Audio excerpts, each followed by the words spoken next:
How can we navigate the layers of grief following a stigmatized loss? How can we better support bereaved parents who lost a child to suicide? Today's guest is a speaker, grief educator, and the author of My Unexpected Journey, Reflections After Losing My Son to Suicide, which chronicles the 18 months following the devastating loss of her beloved son, Max, after his long battle with mental illness.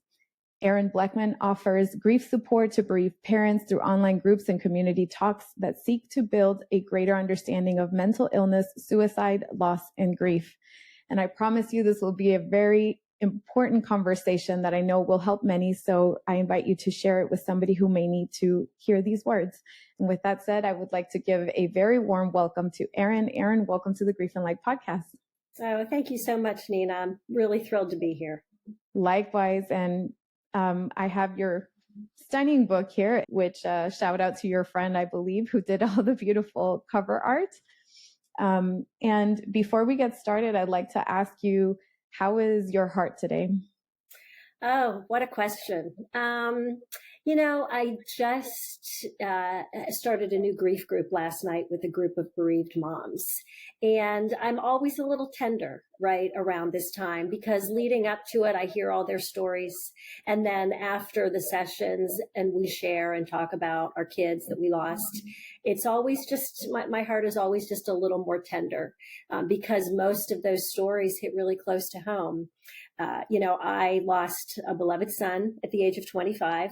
So I attract a lot of moms who have lost sons.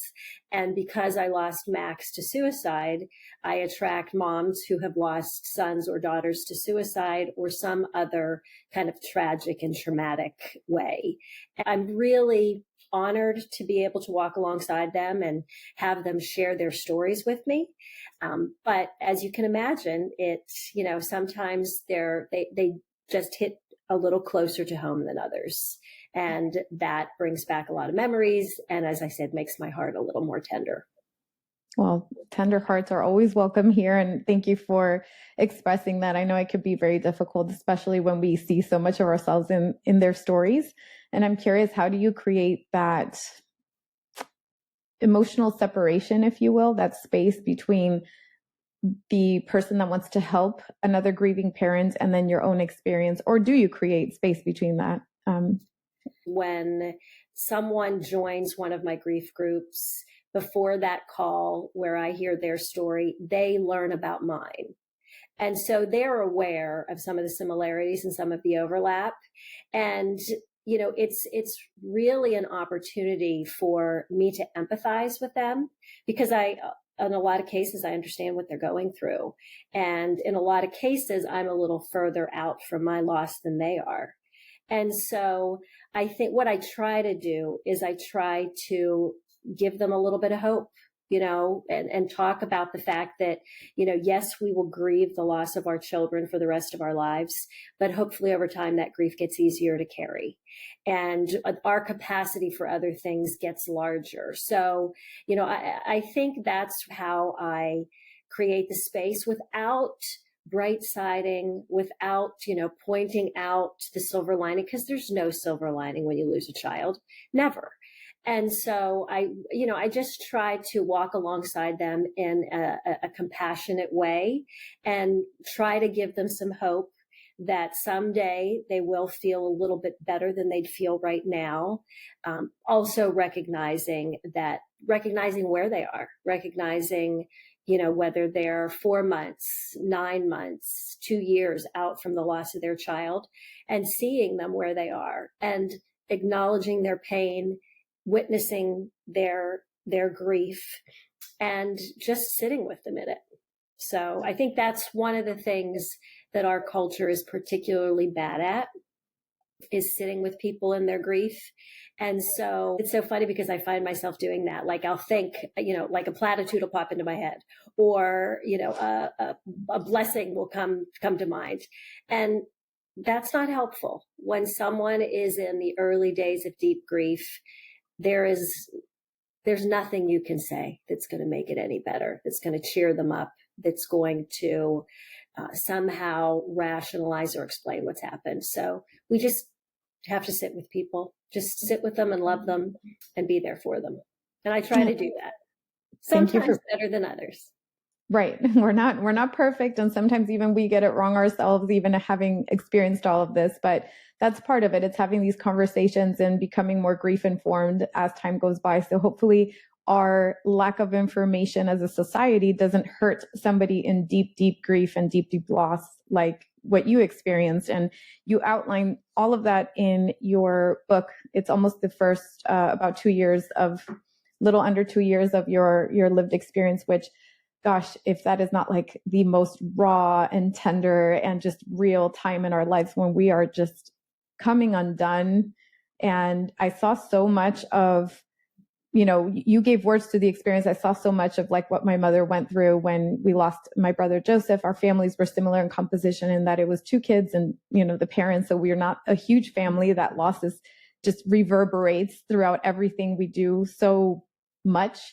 So I saw a lot of that. And I also saw a mother loving her son fiercely in life and death. I saw a woman reconciling her faith with the lived reality that your son just died by suicide. I saw a wife trying to do her best to honor her husband's feeling while being so tender in her own grief, and a mother who didn't want her other son, Sam, to feel neglected. I saw all of that in the book. So thank you for showcasing your experience and also giving us a glimpse of who Max was, a beautiful, brown-eyed, sweet, caring, loving boy that he is, and in a way continues to be in spirit. So thank you for that. Oh, thank you. Thank you. That was really beautiful. Thank you for all that. Those were all the things I tried to do. And so to hear you express that really means a lot to me. No, I appreciate it. And that's the part that a lot of people don't see because we are met with so many platitudes, sometimes well-intended. But talk to us about, I made some notes here, and actually let me go to those notes, because there were so many different aspects of grief that were touched on. And each one is an entry, like a journal entry. But within the journal entries, the image that kept popping into my mind is like if you take a bite of a very decadent chocolate, like one small bite says so much. So it was like these bite-sized, very rich paragraphs that I really loved. So talk to us about who Max was, the beautiful person, and then the things that he struggled with. Let's start there. Okay. Well, it was obvious from a very young age that he was very tenderhearted. And it was also obvious that he was intelligent and a little bit eccentric. And that was part of what made him so unique and so special and so beautiful. And, as a little boy, he was very sensitive, and that expressed itself in his reactions to things. And his reactions were always a little bit bigger, a little more magnified, and just different than the rest of ours. And so, looking back, I can see that as sort of the beginning of his struggle with mental health issues, the beginning of his depression. But he started talking in sentences at 15 months. And so it was just amazing to get a glimpse into his young little mind. And he said the funniest things. We had the best conversations. And, he remained very verbal his whole life. He was also very creative. As he got older, that expressed itself in, he played the drums. He taught himself to play the banjo. He wrote poetry, short stories. He did stand-up comedy. And, that I remember the first time my husband and I went to see him do his stand-up routine. We were absolutely a nervous wreck. And to see him get up there with such confidence and poise, knowing about his personal struggles, was really pretty inspiring and amazing. So he was he was very compassionate as well. He felt things deeply. And I think that was really part of his difficulty. He couldn't filter things out. He couldn't hold things at arm's length, the bad stuff that happens in the world. And so he let it all in. And I think ultimately that just proved to be too much for him. But we have story after story of times where he demonstrated compassion to perfect strangers. There was one time he took a woman into a store to buy diapers for her baby, and then he walked back out and watched her walk back in and return it for cash. And, he could have been jaded. He could have been cynical, but he wasn't. Another time he took a homeless man to breakfast and allowed the homeless man to order so much food that he didn't have enough money in his account to buy himself his own breakfast. So just incredibly compassionate. There was another time, and we just found this out within the last year or so. He was out late after on a weekend with his cousin and his best friend, and they came across a man who was passed out. And Max walked over to the man and woke him up and offered to escort him home. And apparently the entire way home, this man berated Max. And, my nephew was like, I would have left him on the street, but Max saw him to his door. And that was just kind of who he was. He was very caring and compassionate, sensitive, tenderhearted, creative, intelligent, just sweet. Yeah. Well, thank you for sharing that. And that definitely comes through in the book. He seems to have such a depth of social justice, of like what's unjust in the world, and not just feeling it, but wanting to do something about it. And I feel like, I love those kind of people. So it made me even hurt more that he's no longer physically with us, because I'm like, gosh, the world could use so many more Maxes, like life would be so much different if, that type of person, that type of spirit like Max, there was more of those around with us. So I love that. And I love that story. And especially with the gentleman or the person berating him, not that part, but the fact that he saw past that, the fact that he saw past this immediate outburst of whatever was happening. And he was more concerned with this person's safety than anything else. So what a beautiful spirit. Thank you for sharing that. Mm-hmm, mm-hmm. He was also very snarky. He had and I have since met a lot of people who have loved ones, or maybe they themselves are very tenderhearted like that. And a lot of times that type of person sort of encases themselves in sarcasm and cynicism. Mm-hmm. And Max could do that. He was very snarky and had at times a very biting or cutting sense of humor. So, it wasn't like he was this passive, docile, quiet guy. He had a lot of that depth underneath, but sometimes it came out in sarcasm, cynicism, that kind of thing. And there's this epic photo of him. I think it was like at a protest where it's just like this action shot of him in there. And I like that you said there's this side of him that's very like traditional and like your typical, very well put together type of family guy, like that kind of stereotype. And then there's this other side that was just like, was such a fighter for what he believed in. And there's this awesome picture that I saw in your book where he, I think it's the one that his brother got tattooed on, when you went to get the tattoos in his honor. And I just thought that was so cool because you could see that dichotomy, like those different facets to who he was. It was very interesting. Yeah.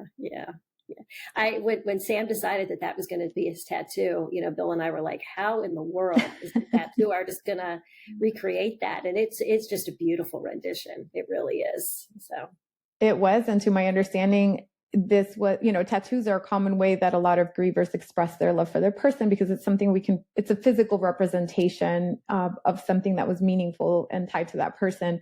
And so I saw that everybody, your husband and his brother Sam got tattoos, and it was through the same artist that Max had, correct? Yes. That he had hired. Yeah, I love that. Max had, I think he had 18, 19 tattoos. And so that was really special to go to his tattoo artist, to go to that tattoo parlor and get our tattoos, because everybody there knew him. I remember we had meaningful conversations with the receptionist and with a couple of the other tattoo artists. So that was really special to actually go to that place where he had spent a lot of time getting these intricate, detailed tattoos that he had. I love that they also knew him. So maybe they even shared stories as they were, tattooing the art on each person. I could imagine that was so touching in a way. Yeah. It was really meaningful. It really was. Amazing. Mm-hmm. So Max unfortunately also struggled with mental health issues from a young age that eventually even evolved into like epilepsy, I believe. So talk to us about how this became something that he had to work throughout his life. Well, as I mentioned earlier, looking back upon even his young life, I could see signs that sensitivity was going to be an issue at some point. But then when he was in high school, he started to have some physical problems, mostly gastrointestinal issues. And so we took him to every doctor and specialist. He had an abundance of tests, and they couldn't find anything wrong with him. And in retrospect, that was the beginning of his depression and anxiety. He experienced some bullying in high school, and I just think he internalized all of that, and it then came out in physical ways. Then when he went away to college, it was right before his 19th birthday, he had his first episode of suicide ideation where he actually called 911 on himself to admit himself into the hospital. He had that awareness to do something about it. Yeah. He had a plan, in his head. And so he ended up in the hospital. We ended up withdrawing him from college and bringing him home. And that was the beginning of the really serious depressive episodes that he sort of cycled through for the rest of his life. And then it was a year later that he just out of the blue started to have seizures. And he was diagnosed with epilepsy at almost 20. So it was, he was 19, about to turn 20. And that was a devastating blow to him because he lost his license. I don't know if it's the same in every state, but in the state of Pennsylvania, you have to be seizure free for 6 months. And it took him he was 20. It probably took him 3.5 years to get his license back because he would be on a trajectory where the medication would seem to control the seizure. And then he'd have one out of the blue and it would just reset the clock. And so that was a very serious blow to his esteem and his confidence and his independence, frankly, because, for a young man not to be able to drive, it was a real blow. So, yeah, he just struggled with both of those really brain illnesses from that point forward. He was hospitalized, I would say 4, 5, 6 times for suicide ideation. And, we were not fans of the local psychiatric hospital. We thought that when he went there that they should be doing things to actively help him. And it was really just a place to keep him safe. And so he'd be there for, 3, 4, 5 days maybe, and then he would just be released back to real life, back to, regular life. There was no step down. He had an outpatient program that he could go to, but it was, there's just so much we need to do in this country as it relates to mental health care. It's really sorely lacking.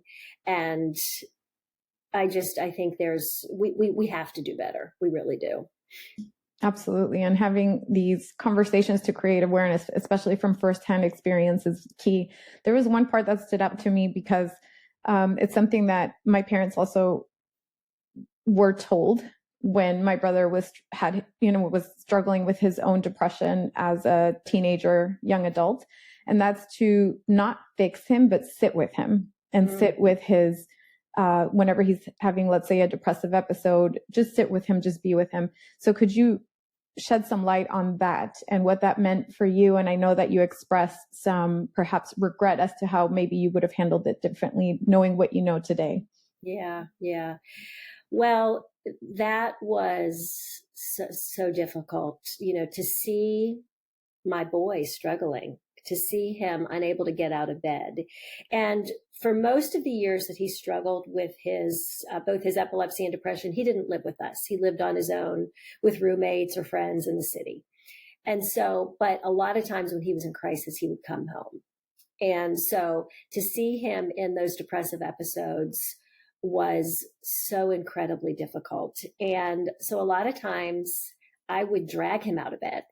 And, I talk about this in my book. I remember one time dragging him around Target, thinking it was going to help, and one of his therapists did tell Bill and I, he doesn't need you to pull him out of the pit. He needs you to get in the pit with him. And I really couldn't do it.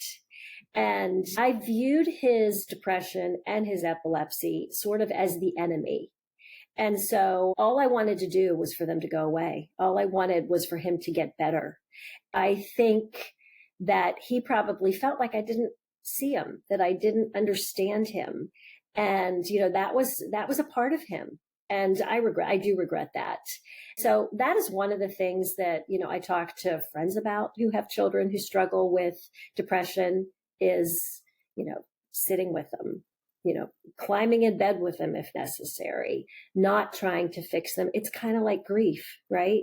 When we're grieving, we don't want somebody to try to pull us out of grief because it doesn't work.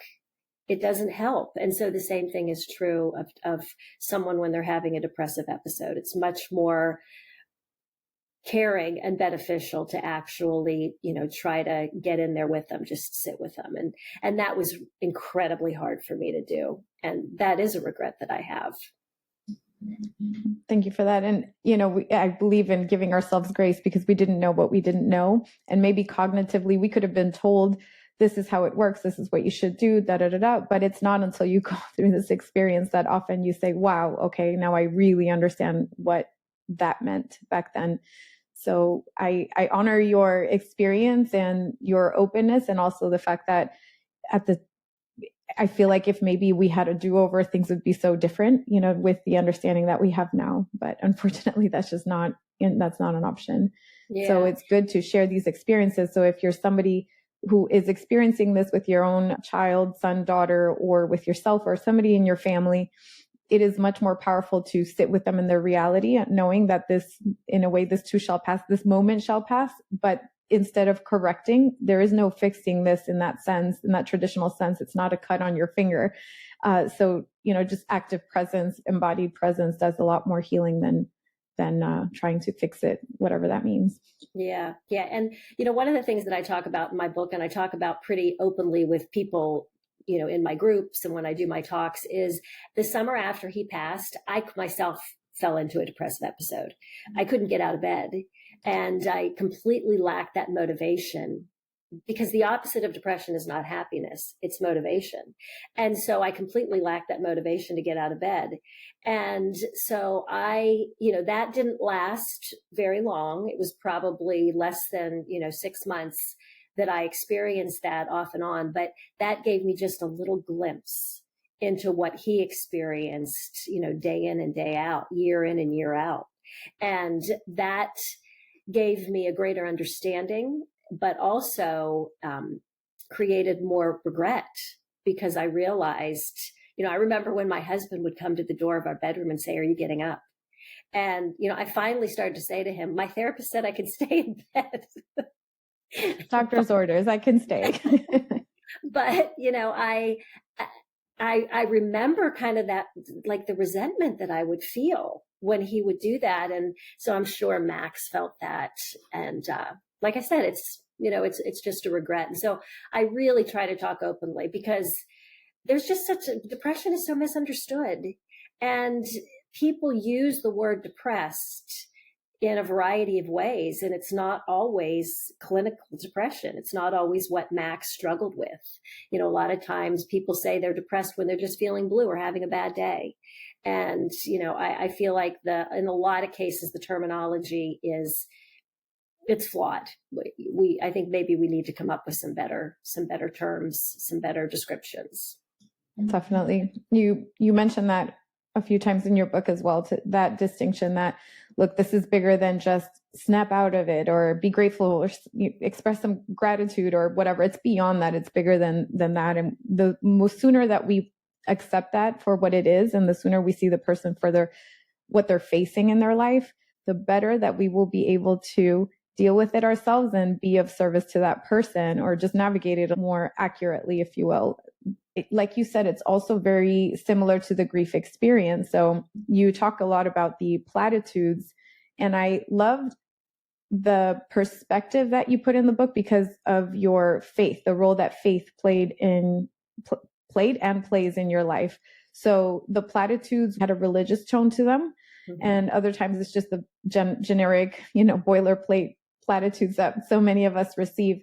But I can appreciate how, even within the context of more traditional established support systems like our church or our religion, there can be some damage done on the receiving end of that when we are not met in our lived experience of grief. So talk to our listeners about the platitudes and what you received versus what you maybe wish you would have received, or what worked versus what was hurtful. Yeah. Well, we still are part of a faith community here in Pittsburgh. And, that our faith community was so helpful and so supportive in one regard. So I remember it was probably within a couple of hours that we had gotten the news about Max, that our pastors showed up at our house. And I remember one of them said, people are going to want to come. People, your friends and your family, they're going to want to come and be with you. They're going to want to bring food. They're going to want to sit with you. They're going to want to share stories. And he said, I recommend you let them. And, Bill and I didn't know that was customary. I didn't know that that's what people did when you lost someone. I hadn't really lost anyone other than grandparents that were elderly and, had lived their lives. And so that was so helpful, because I would say for probably the first, 4 days, our house was literally full of people. And that was kind of what got me out of bed. That was what made me eat, frankly. I don't know if I would have done either of those things if those people hadn't been there. So in that regard, the counsel of our faith community was very helpful. The other thing that they told us is, because I talk about in my book, I was very angry with God about Max's passing, and I can get into that later. But they said, God is bigger than anything you can throw at him. He's bigger than your doubts. He's bigger than your anger. He's bigger than anything. So if you cry out to God, yell at God, get angry with God, he can take it. So those were two pieces of advice that we got from our faith community that was incredibly helpful for us. Now, on the other hand, there were people within that faith community, or just, friends, neighbors, who used faith to try to rationalize, explain, minimize, spiritualize our loss. And I didn't understand my reaction at the time, but those platitudes were so hurtful. So as an example, there was one neighbor who actually gave me a little plaque. I think it was within the week that Max had died. And it said something to the effect of, it's not about learning to avoid the storm. It's about learning to dance in the rain. Or it's not about avoiding the storm. It's about, dancing in the rain. And I opened it and I honestly wanted to throw it back at her head. It just hit me. So I thought, this is your response to my son dying.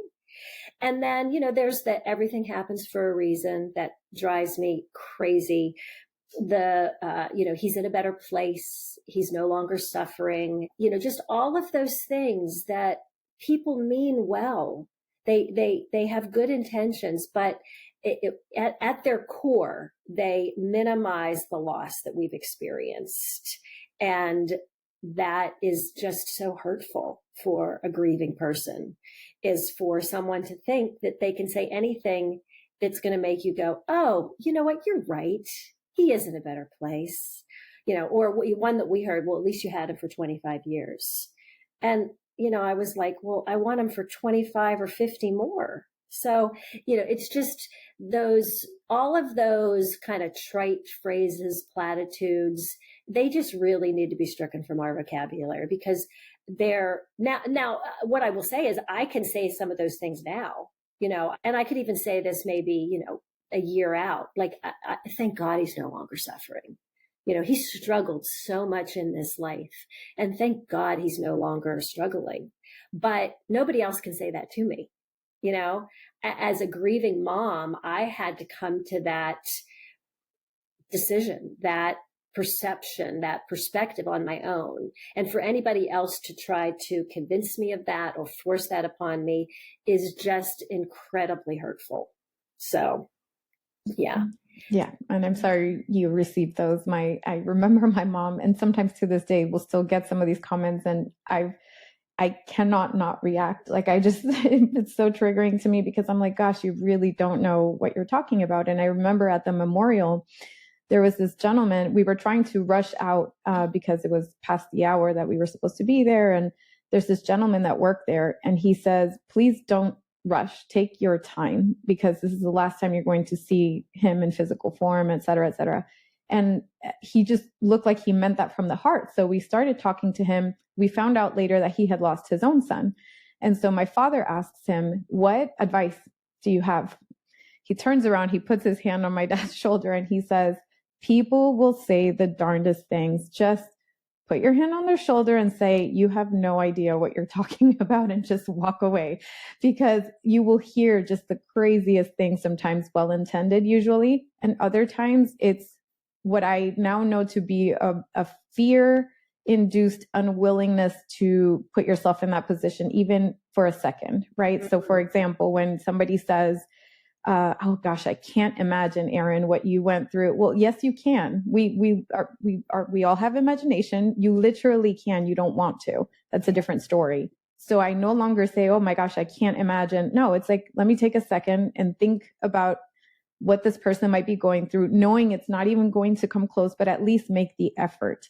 And instead of correcting or trying to get her to, or him to see the silver lining or the perfect scripture, whatever it is, just be present. And I think in one chapter you said, show up and shut up. But at the end of the day, it's so true, because like you said, the griever has to lead in that experience. The griever is the one that can say a year later, 5, 10, 20 years later, you know what, maybe he is in a better place, but that came after the time and the loss and some personal realization, not something that was imposed onto the griever. So I think that's a very, very important point of nuance and distinction. Yeah. Yeah. The I can't imagine. That's another one that drives me crazy. Because, after Max passed away, Bill and I became the walking example of every parent's worst nightmare. Every parent fears losing a child. And so then we became that example to people. And I remember there was a woman, she came to my house, and, Max died right in the thick of COVID. It was right in the midst of the isolation and the quarantine and all that. And I remember she stood in my kitchen and she said, it was COVID, right? Like, it was COVID. And, at the time I said, well, that was a factor. But she was hanging on to that, my son died because of COVID, and that would then not happen to her. That would not happen to one of her children, because eventually COVID was going to be over. And even if her child had struggles with mental health issues, once that factor was off the table, then her child would be safe.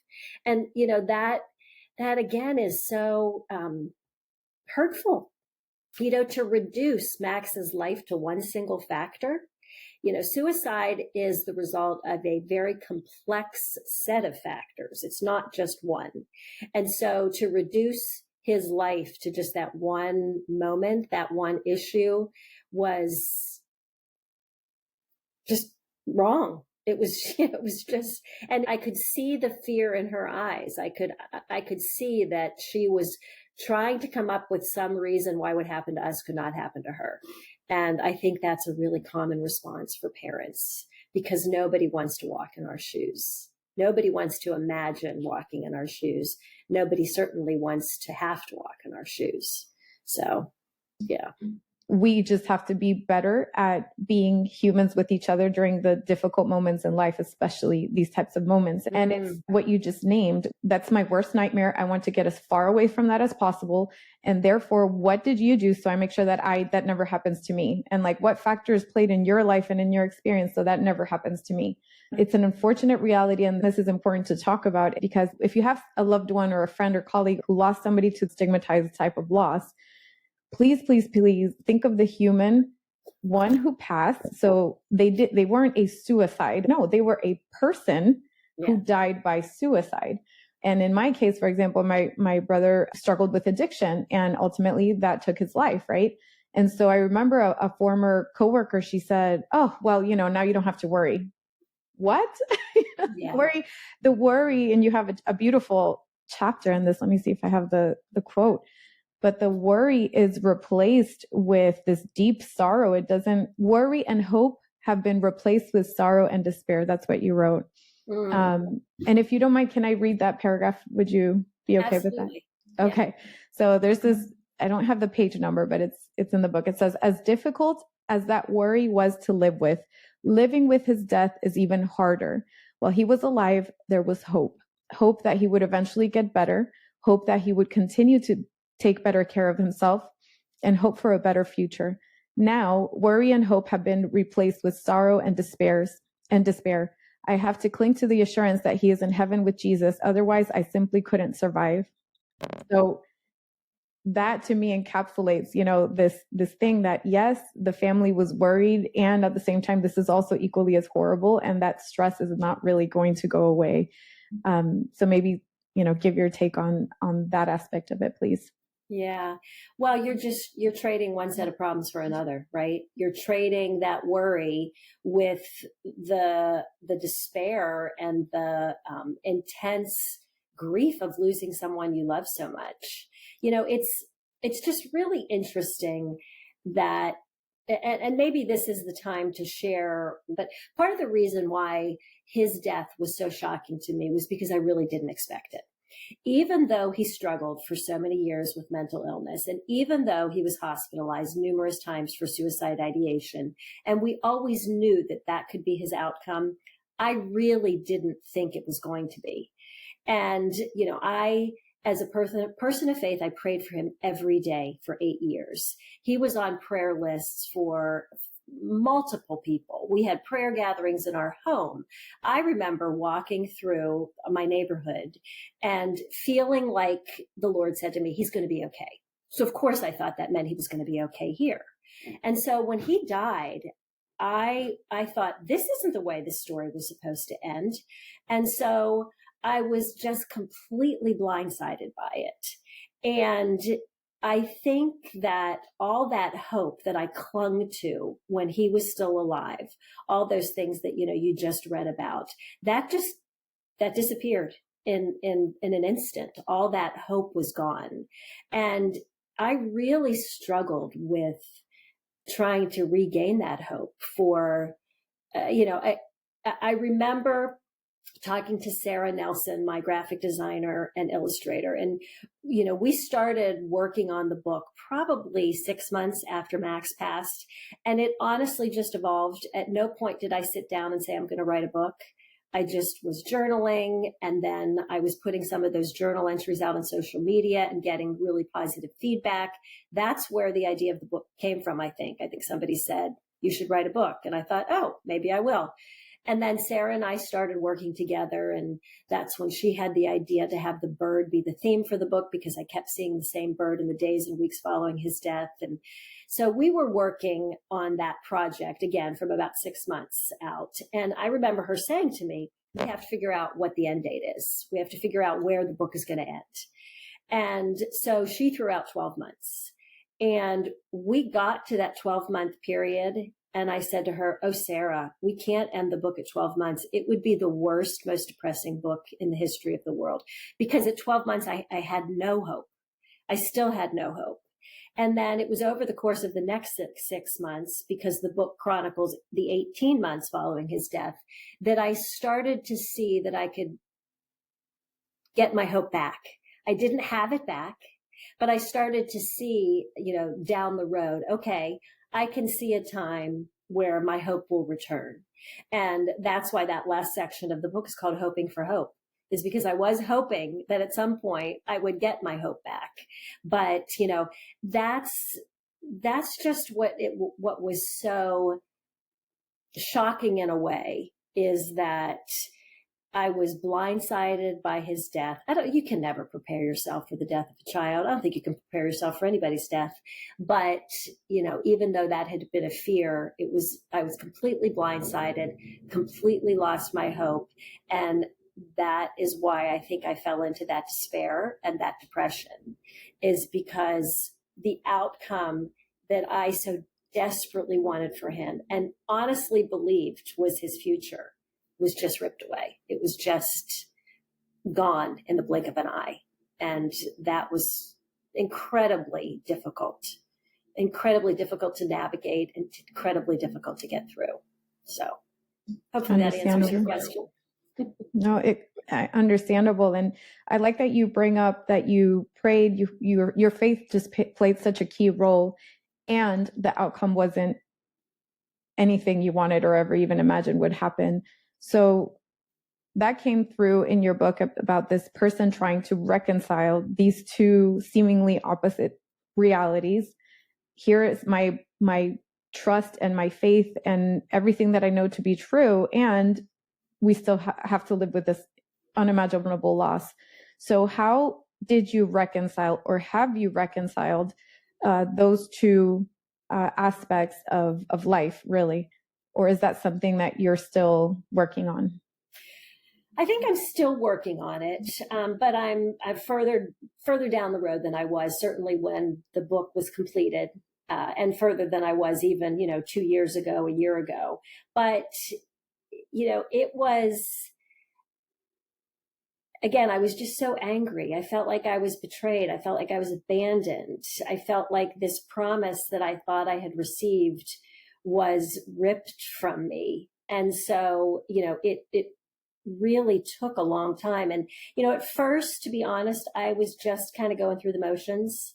My husband and I were part of a faith community, so we continued to be part of that faith community. They were, in one regards, like family. So we continued to go to church. We continued to be part of their lives, and they were part of our lives. I continued to, I couldn't necessarily pray myself, but I knew a lot of people were praying for us. I continued to do some Bible studies off and on. And, I kind of was faking it, going through the motions. I don't know the right way to put it.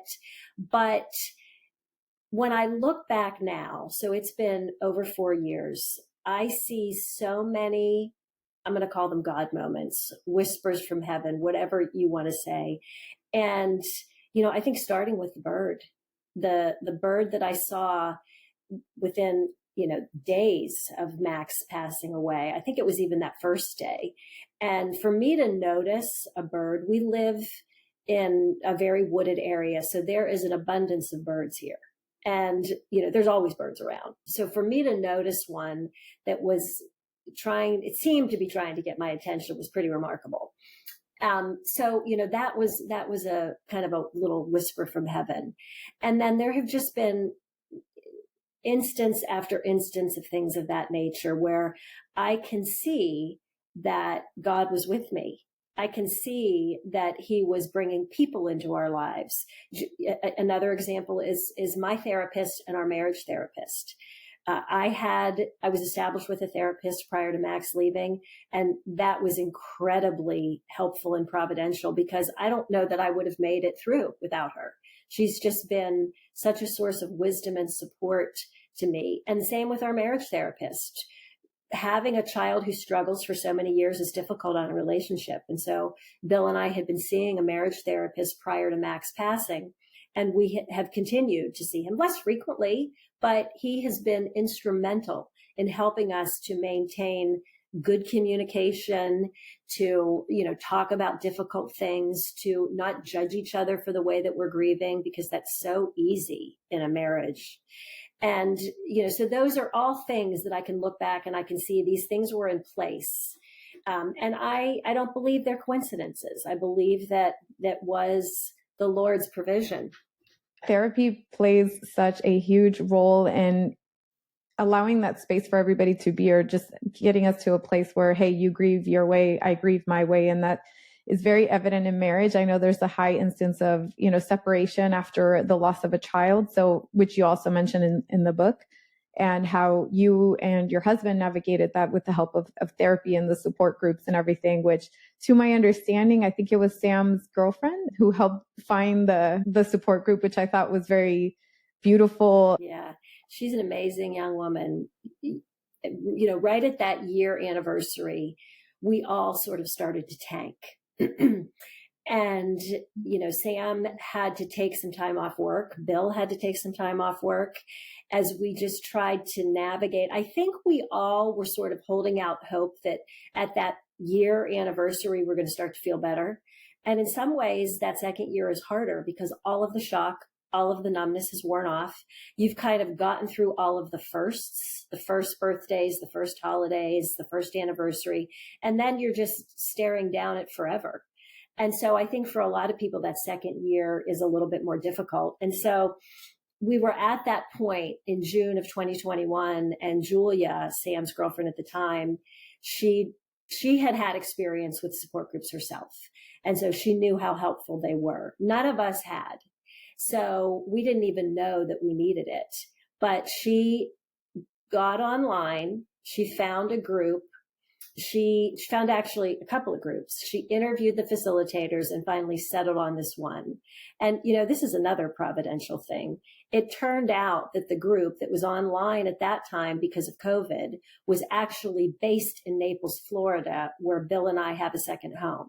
And so we have since met those people in person. They have become friends. They've become like family to us.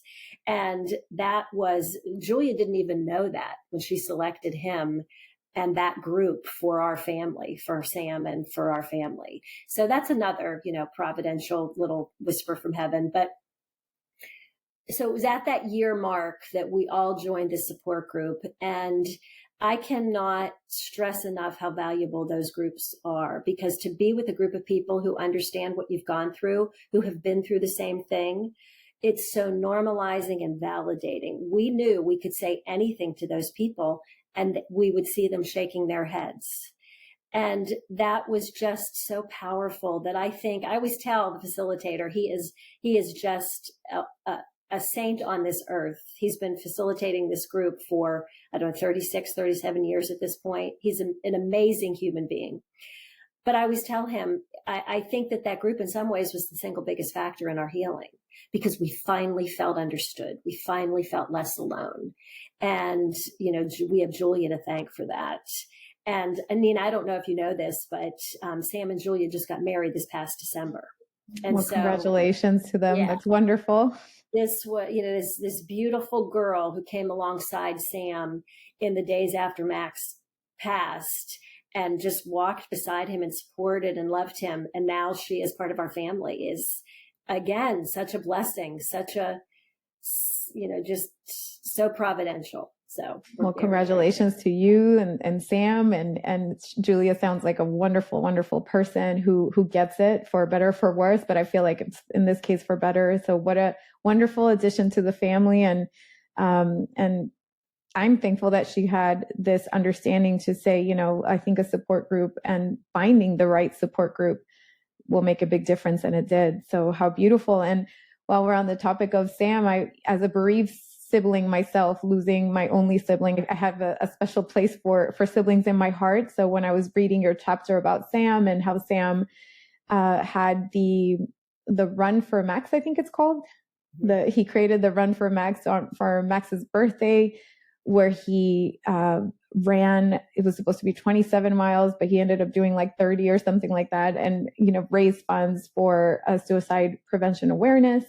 And all these things. I also want to mention like the role of the bereaved sibling in all of this, and how we try to carry this grief. And it's not just the loss of our sibling, but it's like the loss of our parents as we knew them, and the loss of our family unit as we knew them. So it's grief. The loss of one member ripples out in so many different ways to each member of the family, and each person experiences that differently. So husband, wife, mom, dad, sibling, all have their own unique experiences. So I just wanted to mention that, because I saw that as well.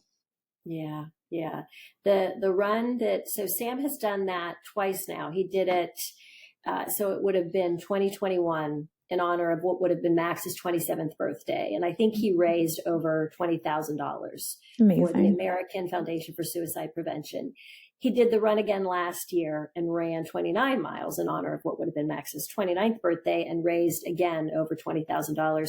And he's doing it again this weekend in honor of what would have been Max's excellent 30th birthday. Yeah. Wonderful. So Max's birthday was this past Sunday, and Sam's race is this coming Saturday, which is October 5th. And he is going to run 30 miles. And we are still fundraising, but it's over $6,000. So over the years that Max passed, Sam alone has raised over $50,000 for this organization. And we are so proud of him. And, we're all active grievers. We all have done things with our grief. And that is something that Sam has done. And it's a way to honor Max, think about Max, remember Max, but then again, do something physical, do something active with his grief. And I think that's helpful. It's been helpful for all of us. So yeah, we're very, and a beautiful way to honor his brother, honor his grief, help other people, raise awareness, all the things all at once. So wonderful things. Thank you, Sam, and congratulations again on your wonderful accomplishments. You're an amazing sibling. So I know what that's like to carry our siblings in all that we do, and I see that, so I want to acknowledge it as well. And I know that now you help grievers. So at what point did you decide, look, I want to move to this next phase, helping other parents? When did that shift happen? And tell us about the work that you do now with grievers. So it happened after my book came out. The book came out and came out in print in April of 2022. And pretty immediately I started to connect with other grieving parents. And I also connected with other parents who had a child living with mental illness. And so I felt like I needed just more credibility. I felt like I needed more tools in my toolbox. So I found the David Kessler Grief Educator Certification Program and participated in that, thinking it would help me as I had these conversations with these people, as I connected with them, either in person or on social media. And I'm very grateful because not only was it educational, but it was incredibly healing for me. Because, and I remember my therapist said that. She was like, well, this is going to be good for you, in your grief journey. I was like, no, that's what you're for. This is just going to be educational. And then, I would go through a session and it would just really speak to me and touch me. But one of the things that was so powerful, and you probably found this in your certification as well, is I would learn concepts. I would learn models, and I would think, that's why I felt that way, or that's why I reacted when this person said such and such to me. And it just kind of put some framework and some terminology behind all of those, thoughts and feelings that I struggled with and didn't know why. And so I am a big believer in education.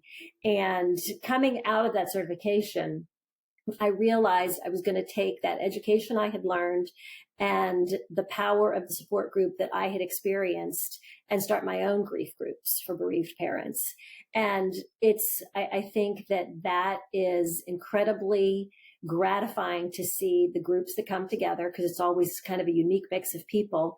And then just to see the way they bond together and then support one another. And I also bring education into each session. So we might talk about the models of grief. We might talk about the needs of the grieving. We might talk about trying to navigate grief in a grief illiterate society.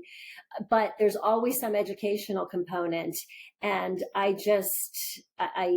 it's really an honor for me to facilitate them, because I bring that educational piece in, but then the support and the encouragement and the love that happens among the people that are part of the group is really pretty amazing to see. So I offer these short-term online groups. They're only 6 weeks long, because I think sometimes when you're grieving, you can't commit to something that's indefinite. And I do them online rather than in person, because I think, again, when people are grieving, sometimes they don't want to get in their car and go somewhere. I actually have people who have joined my group from their beds. And so I think the online just makes it more accessible to people. And, I've had people in my groups from really all over the country, frankly, all over the world. I had a woman from Costa Rica, I had a woman from Canada. And so it's just very gratifying to be able to come alongside those other grieving parents. It's honoring, like I said, to share their stories and to share their grief, and just know that they're getting support, which was so helpful for me when I was in their shoes. So that's a little bit about the grief groups. That's a wonderful resource, and I will link all the information in the show notes. But if you don't mind telling the listeners where they can find you and where they can maybe sign on to one of your grief groups. And this episode will air in about a month, so we're talking around November. So if you have something lined up for around that time frame, maybe mention that. Okay. So my current group is going to run through November. So I probably won't start another group until after the first of the year. But for people can find me on Facebook, Instagram, and LinkedIn at Erin Blechman. And I also have a website that is erinblechman.com. And that has information about everything. That has information about my book. It has information about my community talks. And so if anybody is interested in having a speaker at a special event, a church, a community group. I've even spoken at some businesses. A law office invited me to talk because they had lost a partner to suicide. So I'm very passionate about elevating the conversation about mental illness, suicide, loss, and grief. And then it also has information about my grief groups. So it has kind of the framework of what the groups look like. There's a form that people can fill out, and they can also sign up for my email list as well. So, and that's erinblechman.com. Perfect. I will link that as well as the link to get Erin's book. It is a beautiful book in every sense of the word, not just aesthetically, but you could tell you wrote from your heart. And there are parts that are very raw, and at the same time, it's exactly what a griever needs to hear when they're going through that, to feel identified, to feel seen, to feel like what I am feeling is not only okay, but this is as hard as it is. And we can get through it, one step at a time. So thank you for everything that you're doing. Thank you for the way that you honor your beautiful son, Max, and for writing this book, and for all the resources that you provide to this community that needs all the support. I do believe that grieving in community is part of how we move forward. I do believe in the power of that.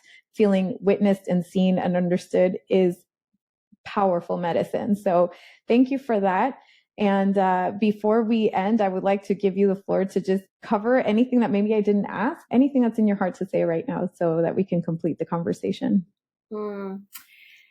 I love the way you just kind of sum things up, Mina, that I do believe that grief is best experienced and processed in community. I don't know that we can do it on our own, because everybody that I talk to, either, because they've read my book, or because they're interested in one of my grief groups, or because they've listened to one of my talks, everybody who's grieving feels like they're doing something wrong. Everybody feels like there's something wrong with them. And I think that when you're in a community, when you're in a support group, when when you know other people that have experienced a loss, it's just so normalizing. And I think that is the piece that can help us move forward. Because if we feel like we're doing something wrong, if we feel like I honestly thought at the 12-month mark that there was something wrong with me. I really did. I thought, okay, maybe I just need to go into some kind of institution because I am not fit for regular society. Right. And so once I got past that, once I realized that what I was feeling was just the normal, natural reaction to losing a beloved child, then I was able to say, okay, now that I know I'm normal, I think I can begin to experience this better, process it better, and have other people help me along this journey. And I do think that that is so powerful and really, really important. So, thank you for what you do. Thank you for the work that you do in this community and the beautiful way you honor your brother. I think that is such a legacy. And I'm sure your parents are very, very proud of you. I appreciate it so much. I feel like this is how we get to love them now. And this is how I get to be his sister. And it's an honor. It was an honor being his sister, and it still is in this capacity. So it's bittersweet, it's painful. And I love that we get to do this in their name and honor and help other people as well. And as a final question, what would Erin today say to Erin after the loss of Max? I think just you're gonna be okay. He was an amazing kid. He was an amazing son, and you're gonna help other people get to know how amazing he was. And you're gonna help other people as they navigate their own loss. I think if I knew that back then I think maybe things would have been a little easier. I would have been perhaps a little gentler with myself. But yeah, that's a good question. That's beautiful. Thank you so much, Erin. Thank you for being you. The love you have for Max and Sam is palpable, and it transcends life and death. Thank you for all that you're doing and for being generous with your time. Thank you. Oh, thank you. Thank you, Nina. I appreciate the opportunity.